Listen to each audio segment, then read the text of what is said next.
We have iOS 26.4 beta 2. I'm going to tell you the top things that are new. Some of these are from beta 1 and some of these are from beta 2, but I just want to give you an update as to what I've gone. Cool. So first security update you need to know. Stolen device protection is on by default on all new iPhones. So if you were to get like a new iPhone straight from Apple or whatever, Apple are selling the iPhones with stolen device protection enabled. I wonder if this is the case for iPhones that are being sold third party, like John Lewis, Currys, Amazon, etc. But it's likely that when this does come out to the public, iOS 26.4 will have this as default. Basically, like it says here, this adds another layer of security to your iPhone in the event that it is stolen and somebody knows your passcode. It says a delay will be required when you are not at a familiar location, such as your home or work, to change security settings. Now, if I was to change this to always, I would have to wait an hour before this actually updates, just so that if there's, anybody steals my phone and wants it to be always, do you know what I mean? I would have to wait an hour and then it would use my Face ID to then do this process. Another thing while we're in the settings app that I want to show you is in messages. I'm going to scroll down to where it says text messaging and then RCS messaging. I mean, I don't know why I don't have this set in here. Perhaps this is just for America,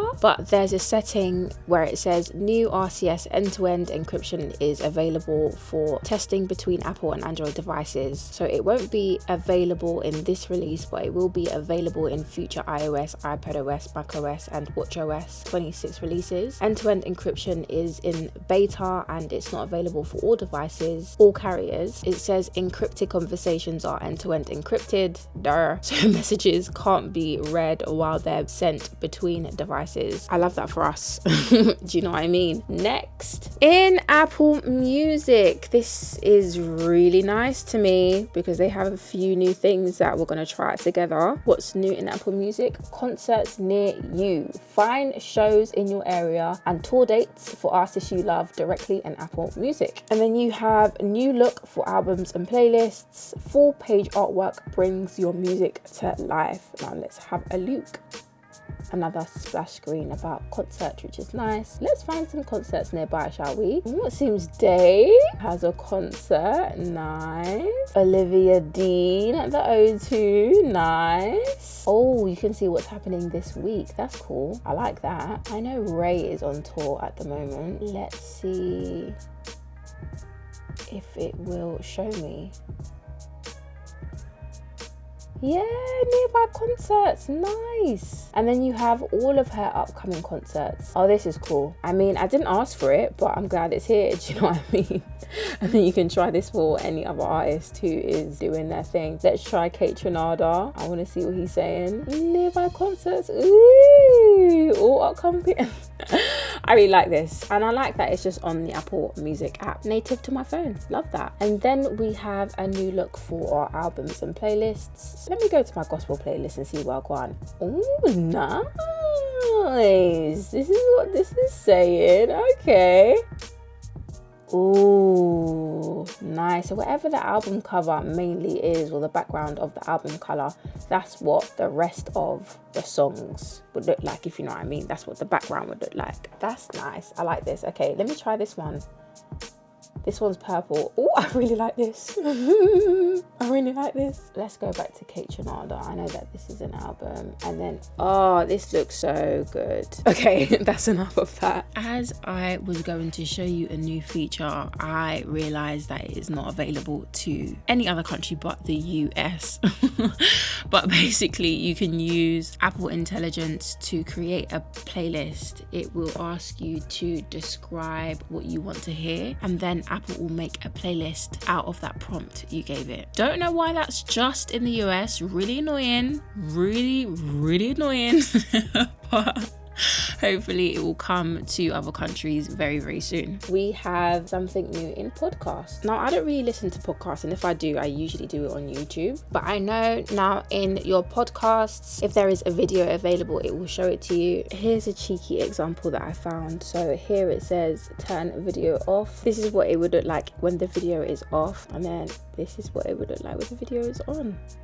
So now you can just stream it straight from your podcast app. Oh, and I can have it picture in picture. Nice. And then if I wanted to rotate my device, can I do that?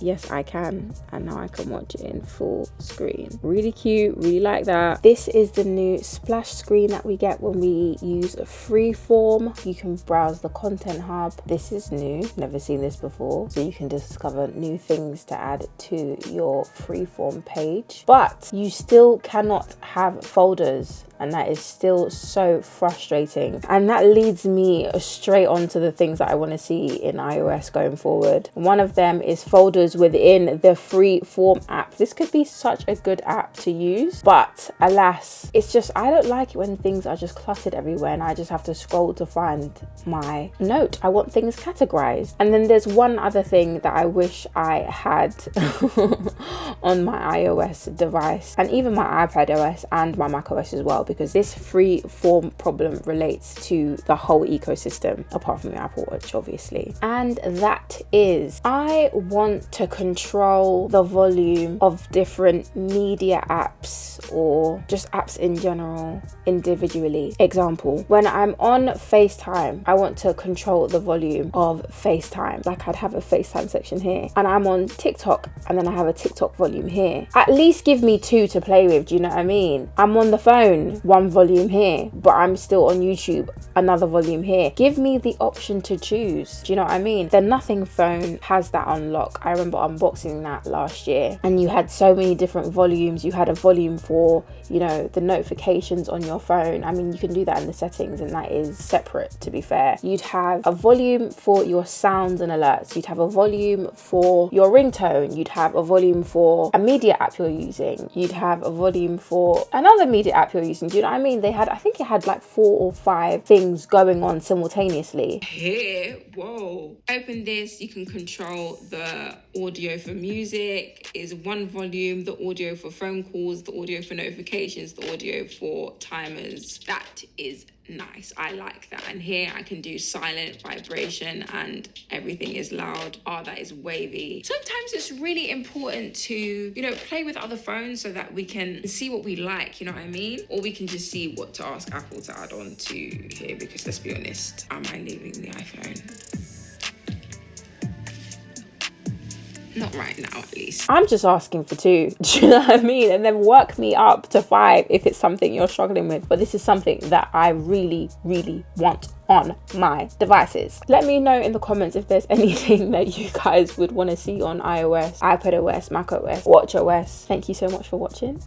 Don't forget to follow me on my social media.